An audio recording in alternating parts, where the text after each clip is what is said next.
about our presenter, Miss Jode Freyholtz-London. Did I say it correctly? You did.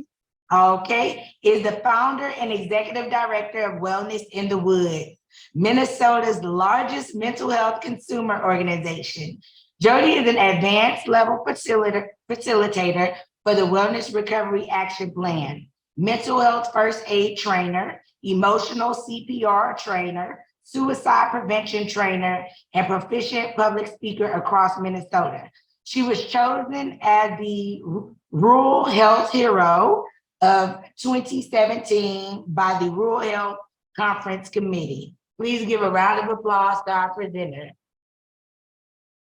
Thank you. Thank you. Appreciate that.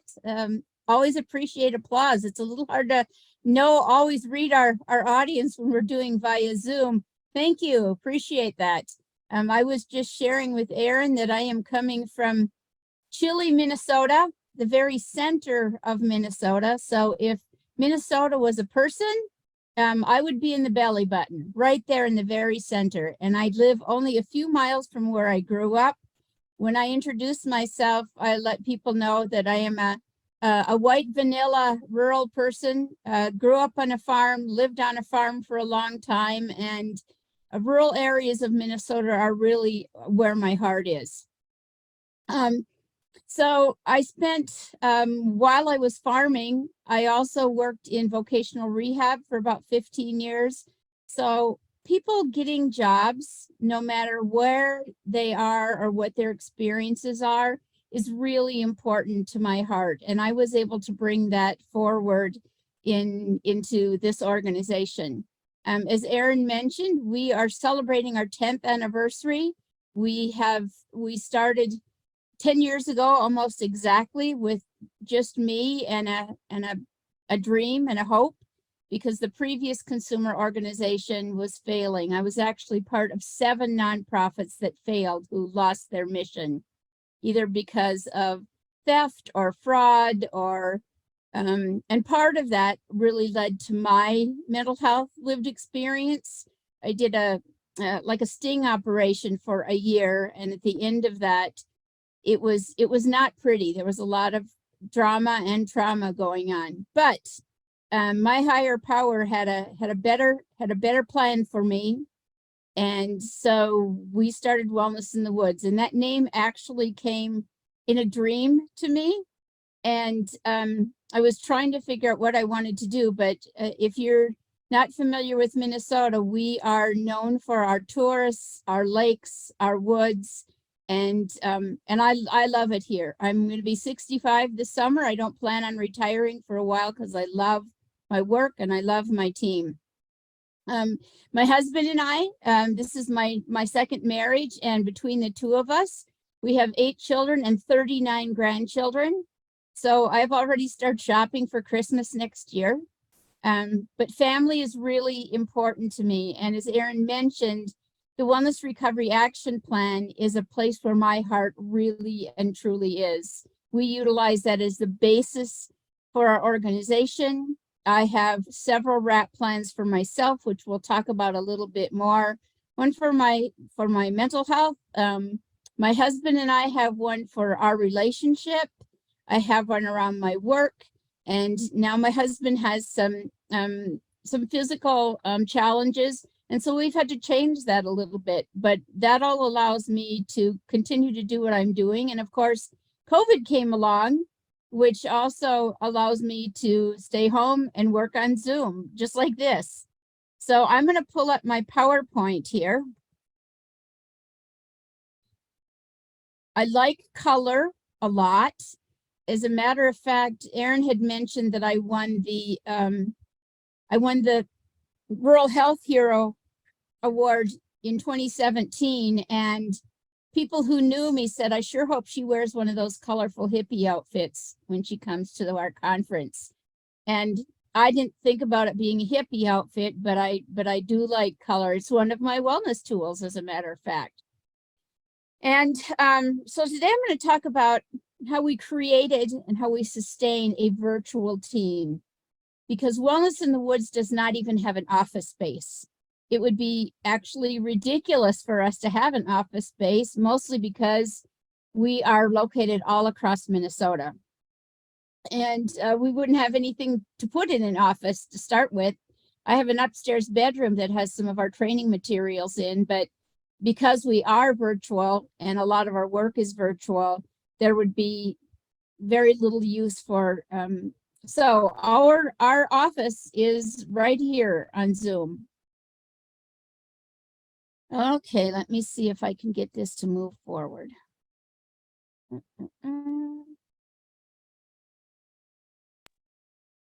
Bottom right corner. Yes, ma'am. There we go. Yay. Okay.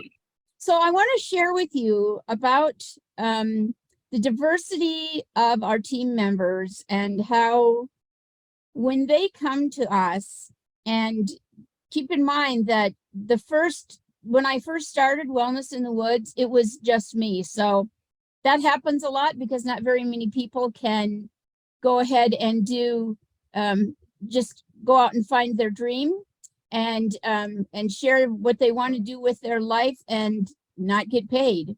And so my husband and I were living in a little tiny town. I think there's 69 people, called Nimrod, Minnesota.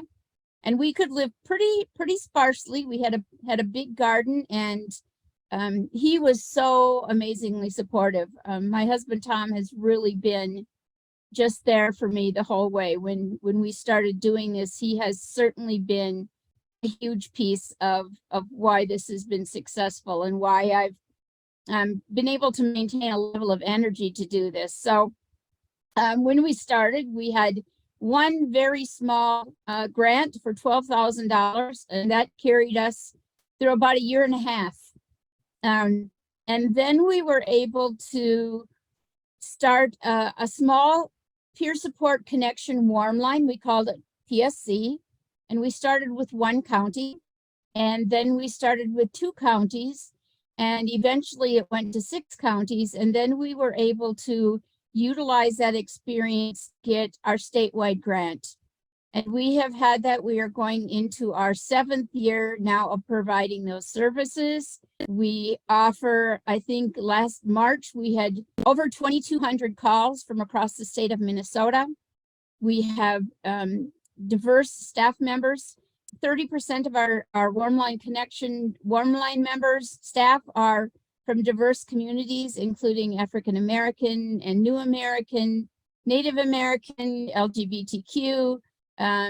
We have not been successful yet in hiring somebody from the Asian or the Hmong community. And Minnesota has a very, very diverse community. I mean, I come from a German Lutheran white background, but all around me is a lot of diversity. So our director, who is the director for the Peer Warm Line, actually lives just about 20 miles from me, and she was a former music teacher. Her assistant director has another real job as an accountant. So I find it not only intriguing, but really wonderful when people come to us to start working. They have to have a lived experience and living in recovery with mental health and or substance use challenges. But what we often forget as a community is that individuals who have that lived experience have so much more to bring with them. And that's the part that really excites me. We were doing some in-person virtual peer work called Imagine Network. And obviously that was shut down when COVID became isolated us all and kept us from interacting with other people in person. But at that point in time, we were able to talk to our funders and say, if we offered a virtual peer network, would you be willing to transfer your funds? And so we have been doing that for a little over 3 years now. We have almost 450 interactions a month, except for, I'm guessing, when the weather gets better, people are going to be outside and not on their laptops so much. So the warm line goes every day from 5 at night, all night long until 9 in the morning. And our virtual peer support network is available every day from 10 until 4. And according to my sources, we're the only people who do that in the United States. Our director for that program has her master's in social work. She's just going for her third master's degree in business, and she loves efficiency, data collection, reporting. She's always throwing new things at me, and I hate change, but change has to come. I tell people I hate change so much I put my furniture right back in the same place after I vacuum, because I like things to stay the same, but in nonprofit it seldom does. And certainly in peer work, it seldom does, because we're getting more and more opportunities. So the Virtual Peer Support Network, again, is available every day. We have special sessions on culture. We have DBT sessions on Friday morning. One of our staff is trained to do DBT. We have, sometimes you can just join and play Farkle and win a gift card from Amazon. But it's very interactive for people who want to be interactive, and those folks who want to join and not have their picture on, that's fine too, or they can call and just connect. These services are at no cost to anybody who uses them. They are both publicly funded. We also don't at present offer any billable services. It is really the goal of our organization to support people before they have a diagnosis, before they have to use those more intensive services. And so for 10 years, I've been really resistant, as is our board of directors, who also comes from a really diverse geographically and culturally places, that we have not had to do billable services yet. But that also means that I'm writing grants a lot and talking to people about money to keep 50 people working. Many of those individuals are working part-time. We have 2 people this month who just are working to release their Social Security benefits that they have been on for at least 15 years. So a lot of excitement about that and their ability to move forward, and really for us to find where their skills are and support them in that. It's really kind of nice when we have a number of different programs, because different people have different skills. Not everybody is comfortable with a virtual peer support Zoom, but are much more comfortable answering an anonymous warm line call. And then I was fortunate enough to meet a lovely gentleman who originally was from Nigeria. He is a huge soccer fan. He's also extremely vivacious and animated. And I met him last summer, and he joined our board of directors. Well, it wasn't very long before I asked him if he would join our staff, which he has done. And now he has overseen our SAMHSA grant, which we're in our 3rd year of our federal SAMHSA grant. And that was specifically to do outreach to diverse communities and also to frontier areas of Minnesota. We have areas way up north that have less than 7 people per square mile. There are only 2 areas of Minnesota that actually have enough resources, mental health resources. That's in the St. Paul, Minneapolis metro area, and then around Rochester, where the Mayo Clinic is at.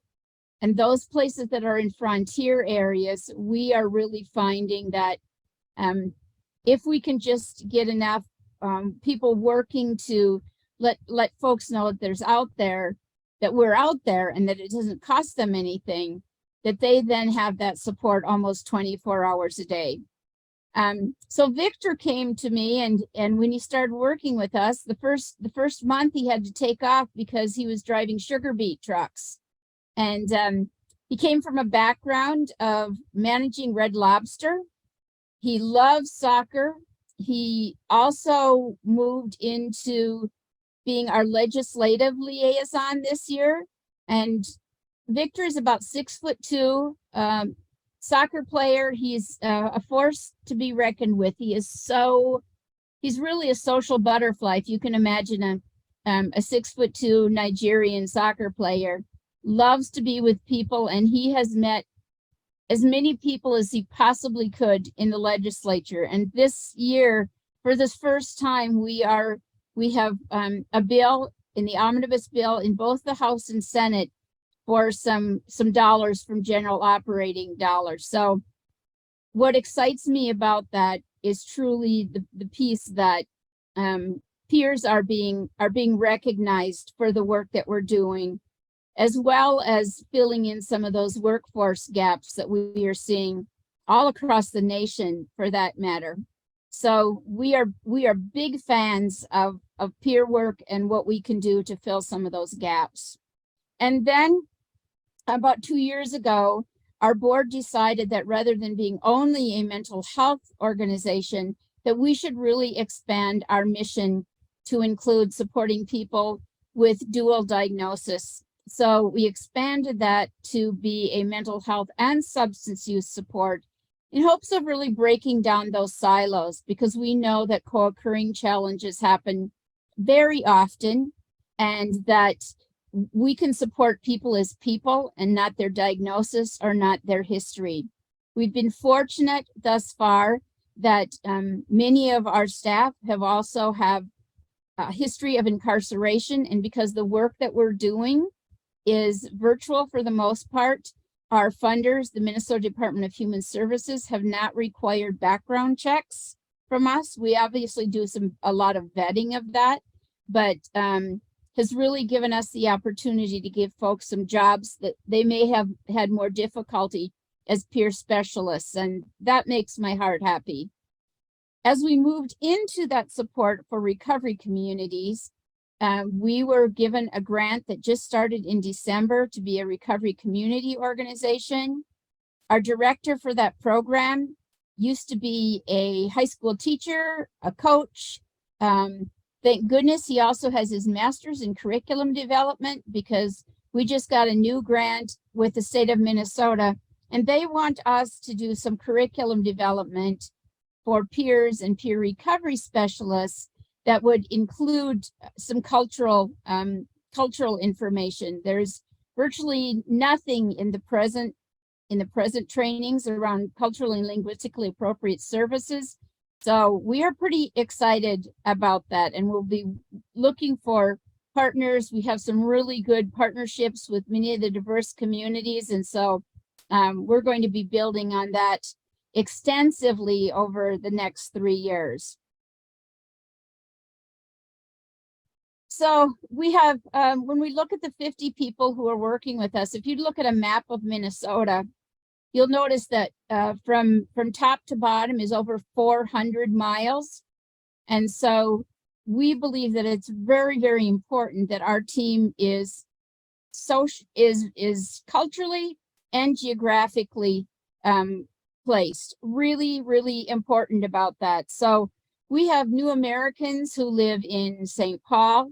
We have one of my very first, probably the person who's worked with me the longest. His first name is Bert. He is a self-proclaimed felon and house painter.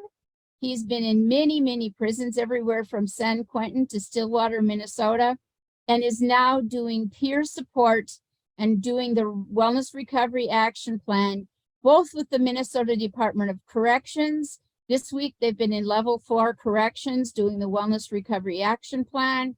He also does that in, so far, 3 small county jails. And he is bringing that experience. He calls his program Hope on Purpose, where absolutely your life can change. And he's a fantastic individual, and we really appreciate his work.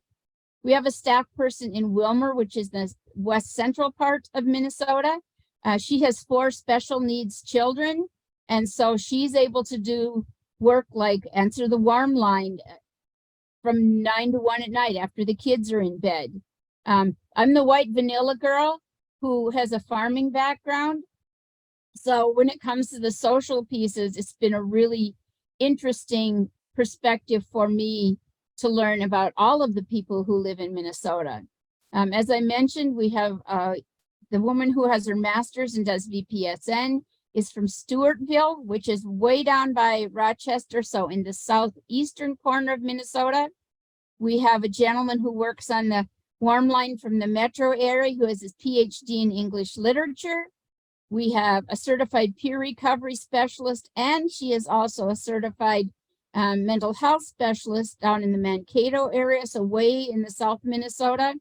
And then we have our transgender advocate and members of the LGBT community who are not only trainers for us, but hold management positions. And this is the first time in all of my professional life where I have had 5 people on the management team who are just phenomenal.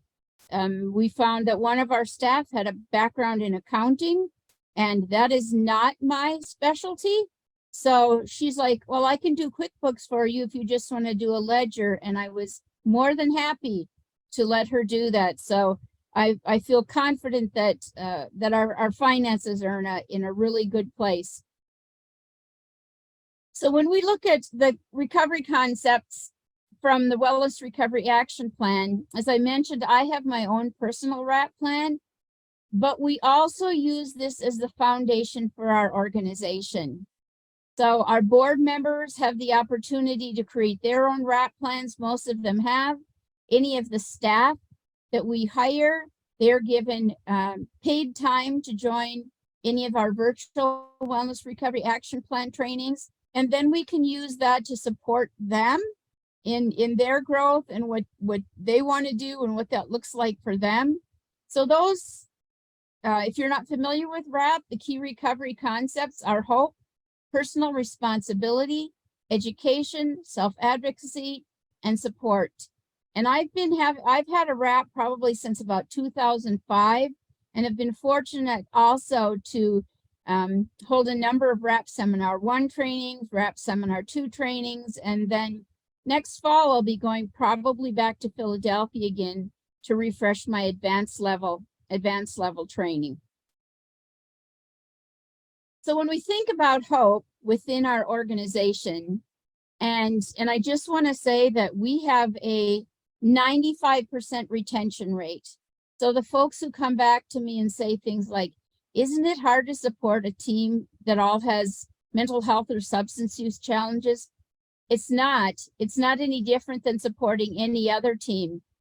We hold everyone in unconditional high regard. Everyone is supported no matter what their background or what their experience is, which is why I believe we have such a great retention rate. We have consistent communication with our team members. We have monthly, weekly meetings. Our team leads are always available. We do not only our annual performance reviews, but we consistently reach out to our team members and say, what's in your mind? What do you need? And we found that this winter, people were really struggling. It's been a long winter in Minnesota. And so we just had a game night where people could join virtually, and they could either chat or they could play cultural bingo and win prizes, or I learned how to play online Farkle, just so we could kind of have fun with each other. And then in the summertime, we always have a staff retreat picnic with, last year we got, I don't know if you've seen this, but there's little rubber chickens you can shoot on your finger. And so we were shooting rubber chickens across my yard, and people were winning prizes about, for who could shoot their rubber chicken the farthest. And we had a pool so people could put their feet in the pool. I just have the most phenomenal team. We also do really consistent validation, and we have between 3 and 5 applicants every week who want to come and work with us. It's also really interesting, I think, that we don't pay a huge amount. I mean, our warm line operators make a little over $16, and so it's not a lot of money, but one of the bonuses is that people can work from home. They don't have to drive. We give them a lot of support. And by validation, I mean things like surprises, like in their payroll that we sent in February. For Valentine's, everybody got a $10 Dairy Queen card. I mean, everybody likes Dairy Queen. And so, and if they can't eat ice cream, they can always have a burger and fries or whatever makes them happy. So we really accept people where they are. Unless they want to share their background and experience, that's something that the rest of the team may never know. And that's okay. We are focusing on what they can bring to support people across Minnesota. So we also look at really important, right next to hope is personal responsibility. So we absolutely make reasonable accommodations. We look at skill-oriented positions. So I just have submitted a couple more grants. So we're looking at one of the individuals who has a history of incarceration and is now doing training in the Department of Corrections and some of those jails also. And as a female, she will be going with another one of our female RAP trainers to go into the women's prison in Minnesota and help people create their own RAP plan there. So we're always looking at what are you interested in? What do you like? And is there something that will fit within our mission that can really use your skills? I just talked with her a few minutes before I joined you all today, and this woman is so excited about life, she can hardly contain herself. This is her last month of receiving Social Security income, and she is ready and going, and we've contracted with some counties to do peer support for them, which has been extremely successful.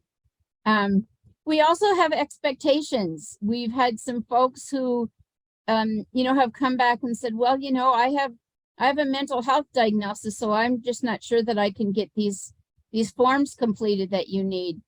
And then we just remind them that's okay, but that's part of the job. And guess what? All the rest of your team members have their own challenges too. So the expectations are that you will get your forms completed. We will support you. We will do extra training, whatever that looks like. Also that they're expected to attend team meetings. And we don't have very many mandatory team meetings, but when we do, they're always paid. We have firm attendance policies, just like any other job. Our accommodations are accommodations, but our expectations are exactly what anyone would expect from another job. And we do give consistent raises. Right now we have a new grant coming up, an extension of an old grant, and they want to give us the same amount of money. And so I'm kind of waving my flag and pestering them quite a lot to see if they can find some more money, because the work that my team does is not only important, but it can be very exhausting, and they are worth every penny of what they're getting. So education, certainly Zoom was a big learning curve for all of us. I don't think it was necessarily a bad one. We also had been doing all of our time cards were like on a Word format, which was just a nightmare. So we found this great payroll system called Connect Team. Everybody has the app on their phone. They just punch a button and they're punched in with the program they're in, and they punch a button when they're all done. It's great. It is, and it costs us about $100 a month. So, and saves us a multitude of time. We're constantly looking for new and better reporting formats. We ask our team what they want. And now as we continue to build information about how to support all the many cultures in Minnesota, I'm sure that I will be learning a great deal more than I know, and I'm very much looking forward to that, as is our team. So we really also, I don't know if you ever worked in a place where it's really scary for you to reach out to your supervisor, but that's not the case here. We really encourage all of our team members to use their voice, and there's really brilliant ideas that people have that we certainly haven't thought of on the management team that we have put into place. So not only is their voice heard, but we respond to them. And so when they said last winter it was getting long and people were struggling, that's when we said, okay, in a couple of weeks we're going to have an online party. We talk about rights and responsibilities for self-advocacy and certainly encourage people to be part of any of the advisory councils that are a multitude of either are part of a governor's advisory council, local advisory councils. We talk about the difference between being assertive and aggressive and just being nice. There are times when we have to be quite assertive if people aren't listening to us. You've probably all heard the saying, nothing about us without us. So sometimes we have to pull up to the table, even if we haven't been invited. And they'd have a hard time pulling me away from the table if they really tried. So we have a plan when we go in. We have suggestions about how this could be better, and have built what I think is a really excellent relationship with the Minnesota Department of Human Services, Minnesota Department of Health, and now the Minnesota Department of Corrections. We also have a person that is trustworthy outreach for support with our staff. Most of our staff have a really good relationship with their director of their program. We build those support systems personally and professionally. We adjust our support systems as life situations change, and we really encourage individuals to make those adjustments in their wellness recovery action plan.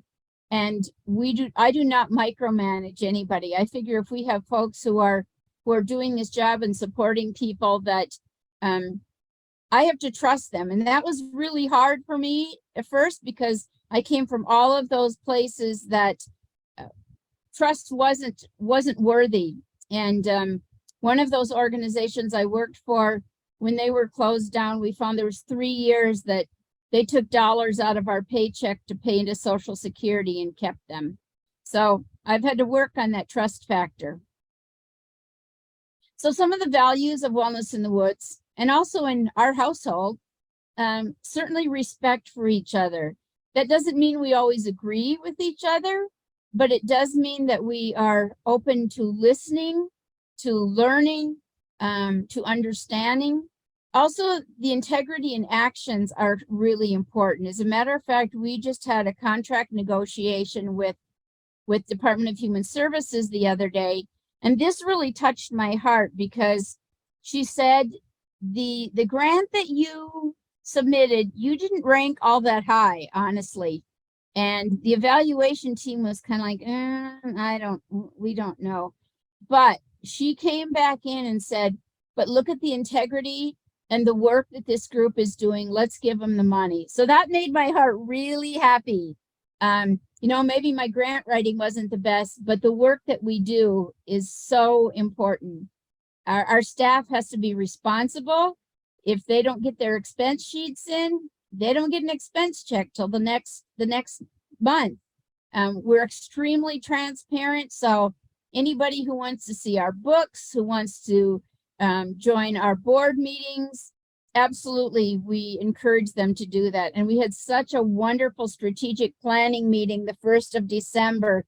It went longer than we were expecting it to, but right on the top was our focus on expanding our knowledge around diversity. And then thankfully we were able to get this 3-year funding stream around that, but also making our organization more efficient, always improving communications, looking at what we can do to make our lives better for the people that we serve. Last year, between our warm line and our virtual peer support network and our training, we had over 30,000 interactions with people across Minnesota. So the piece about respect, certainly taking cultural perspectives into consideration. I have a number of acquaintances and partners from the Native American perspective, and I went to one of the powwows, and there was this beautiful little girl in her regalia, and I pointed at her. I found out you do not point at powwows. I almost lost my finger. I said, so how would I get your attention? She said, you can do this with your fist or duck lips, point with your lips. So that was my number one. That's what I learned at that very first powwow. I also found out that I really like fried bread. So it's good that I don't go there very often, because it's great. and listening, listening, listening, listening. I respect a person who respects me when I'm not around. So we have, if there is gossip mills or issues starting, we pull that group of people together right away, because there's just no time. There's no time and no energy that we have that allows that to happen in the organization. And I am always thrilled at the end of those meetings of resolution that people can walk away with real respect for each other. I mean, I've never worked in an organization before where people send in their time sheets and say, thank you for the opportunity to work with you. That's pretty cool stuff. The integrity piece, Warren Buffett said, if you're going to get someone without integrity, you want them lazy and dumb. Mainly because if they don't have integrity and they're not lazy and dumb, they're going to make everybody's life miserable. And so we watch very closely for red flags. We certainly vet our team members before we hire them. And integrity is certainly doing the right thing even when no one is watching. So we also very closely watch our partnerships with our organization. Do they meet our mission statement? We are very cautious that we don't just go after money for money, but that it absolutely fits within our mission statement, and that is using peers to support other peers across the state. We know that being responsible is an enormous privilege. It's what makes anybody a fully grown human. We know that peak performance begins with taking complete responsibility for your life, everything that happens to you. We are really flexible. Having a mental health or substance use challenge is not an excuse, it's a gift. And I remember we had the very first certified peer specialist training in Minnesota in 2009. I was in that class and I remember walking in there because I had done vocational rehab and adult rehabilitative mental health services and crisis services for quite some time. And I remember walking in there thinking, what could I possibly learn from this?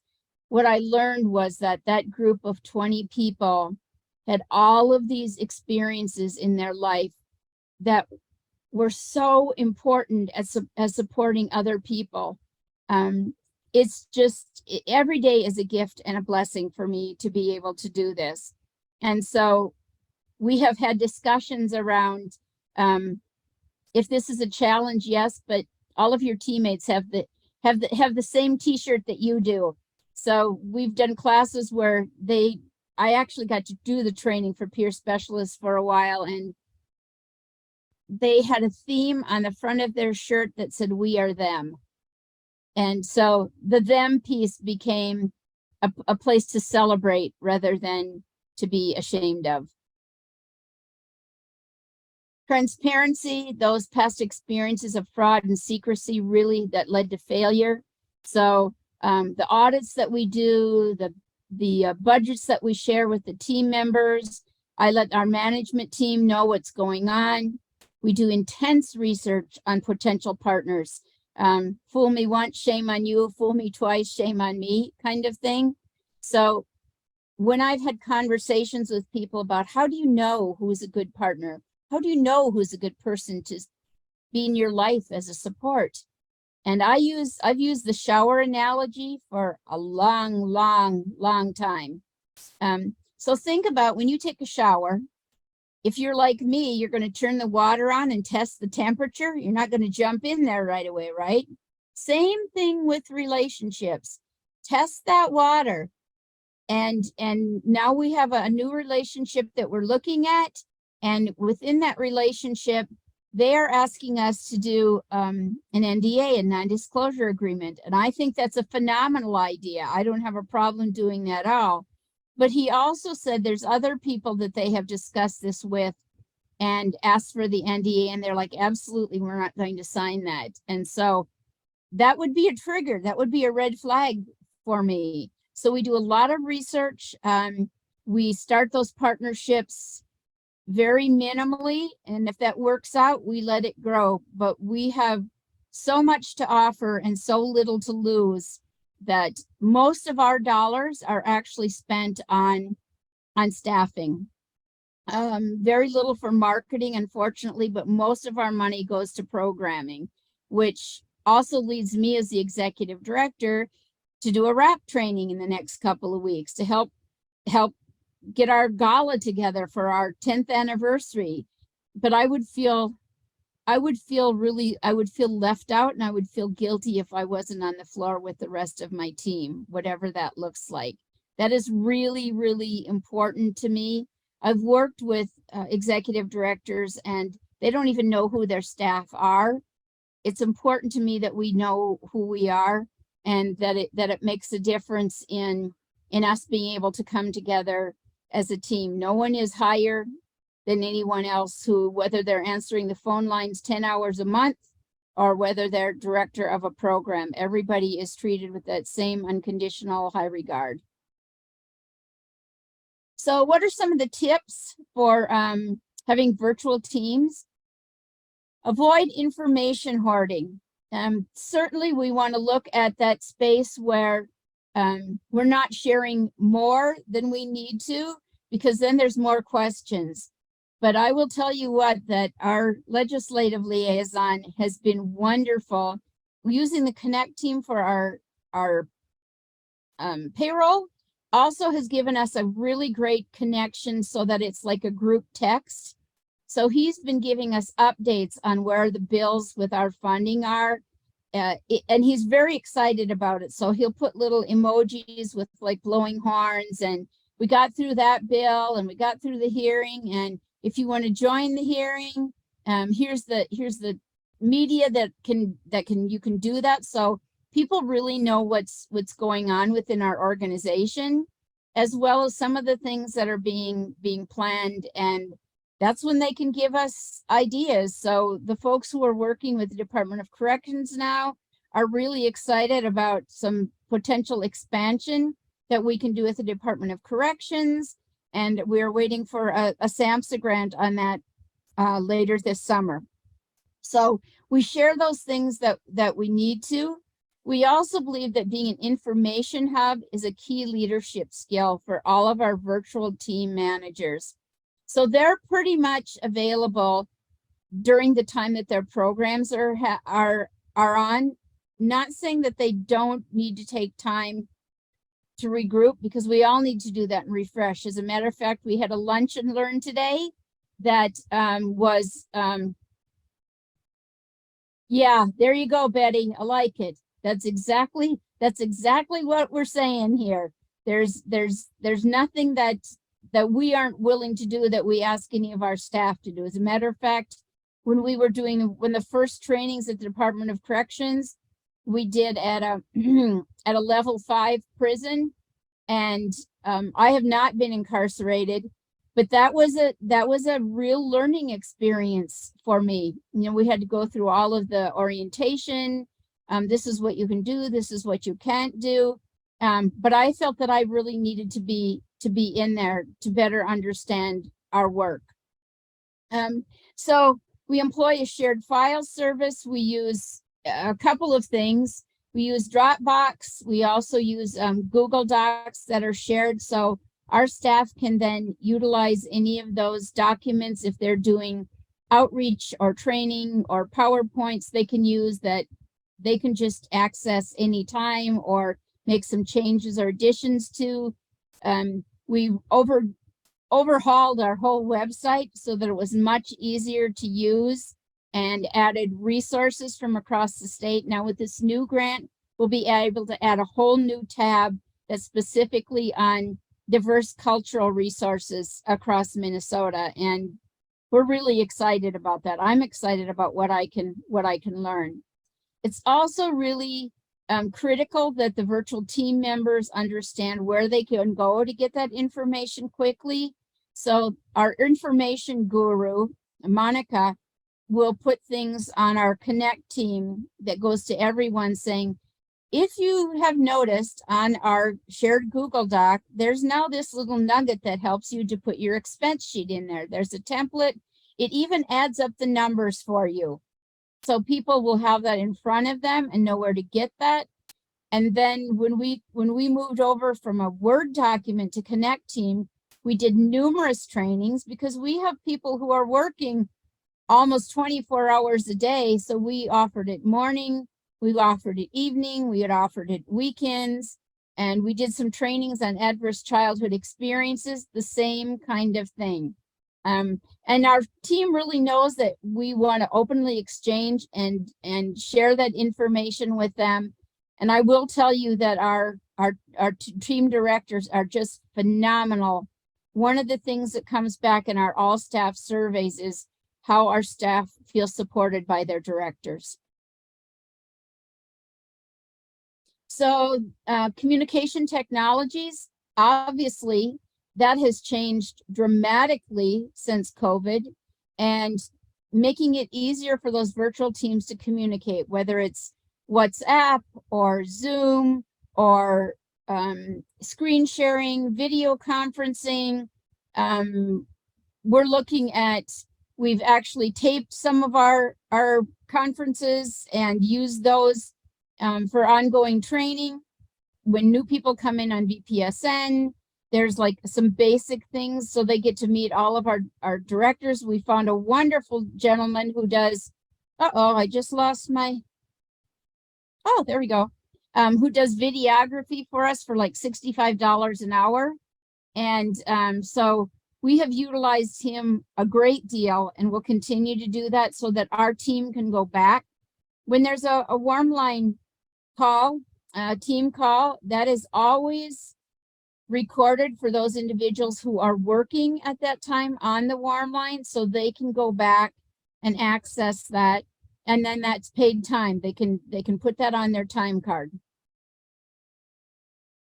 So in the first 90 days, all of the new leaders must align their teams on goals, roles, and duties. So we know that coordination is more difficult with virtual teams, but one of the things that we pulled into place about 6 months ago was really making our application and vetting much more streamlined, including our orientation process, which was a result of that was us, all of the team leads, then doing those videos saying, this is what this part of our team is about, and you may be interested in doing that at some point in time. We also know that it's really important to pay attention to the intricacies of the task design and the methods that are going to be employed to fulfill them. So as you can well imagine, we have changed a number of the job descriptions over time. We found out how to make this better and more comfortable for our team members so that they feel more supported. I know that there were people who were very concerned about moving our payroll system, and it really went very smoothly. I was very, very impressed. Now, we also know that there's times that there are subgroups of team members who are going to work on particular projects. And, you know, I asked for volunteers, but it's also interesting that people who come and do that usually will say, I am really honored that you asked me to be part of that. As a matter of fact, one of our team members on our management team, his mother, who also happens to work for us, said he broke down and he just sobbed when he was offered that full-time position. Now, if that doesn't mess with your heart a little bit, nothing does. We do a regular basis after action evaluations on all of the trainings that we did. How is that working? How did it work for you? What are the training requirements? I serve in the State Mental Health Advisory Council and also the Minnesota Certification Board, which the MCB oversees the certification for the peer recovery specialists. So when we do our trainings, we make sure that they are CEU applicable for all the peers across Minnesota. And we think that's very important, as well as getting those evaluations for all of the trainings that we offer. That includes our staff, getting feedback from them. We want to make a commitment to a communication contract. So the virtual team communication is often less frequent and less rich than face-to-face. So as much as we possibly can, we'd like to bring some things face to face. Like when we have our conference in the fall, we really encourage our staff to attend in person. It's very central Minnesota, but we'll do it hybrid because not everybody can, somebody's got to work that day. We want to avoid the traps for the team that don't make it exceedingly clear and disciplined how we're going to communicate. And every once in a while, we need to do reminders like these are mandatory meetings. And if you don't let me know why you didn't show up or couldn't show up, there will be a written warning. We do critical incident reports. We absolutely do. That's a great question. As a matter of fact, that comes up when we have maybe a caller on the warm line or somebody comes on the virtual peer support network, and we go through the guidelines for everybody who uses our services. But every once in a while, there's somebody who it's not a good fit for, and that's where those critical incident reports come in, because we want to be sure that all of the participants and our staff are safe. We have that in place for the in-person events also, but we don't do very many of them. So it's more of a safe, comfortable environment kind of issue. That's a great question, but yes, we do that. And it's very important because there are folks who have chosen not to come back to our services if there's somebody that it's not a good fit for. So we want to make sure that it's a safe environment for everyone, which with our warm line, our warm line operators do not use their real names. And we just think that's an important piece for their support and for their safety.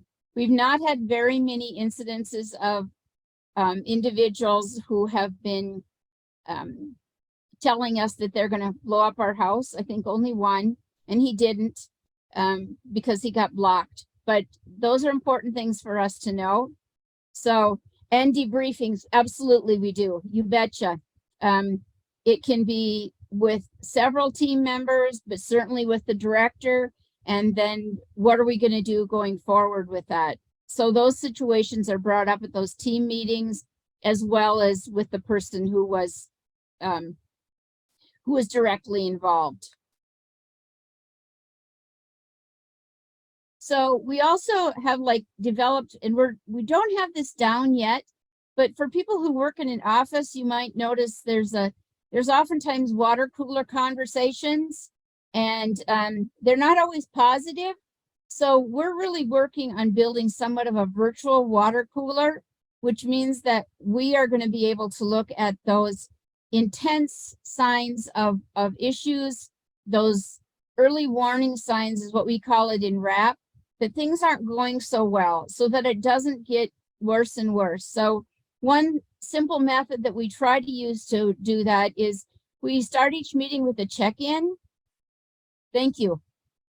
And so we really want to be able to let people know that we're caring about how they're feeling.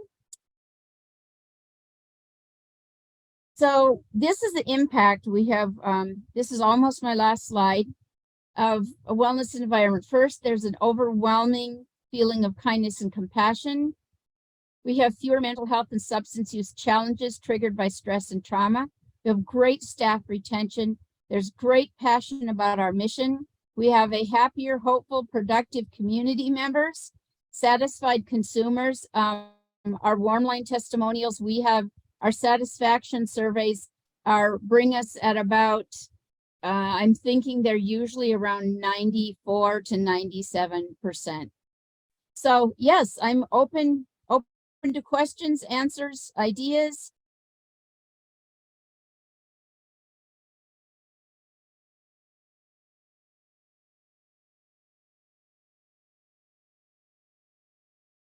This is truly one of the best experiences I have had in my life, working with loving, caring people. And our warm line staff, when I joined their conversations, oh my goodness, they really and truly care about the people they support.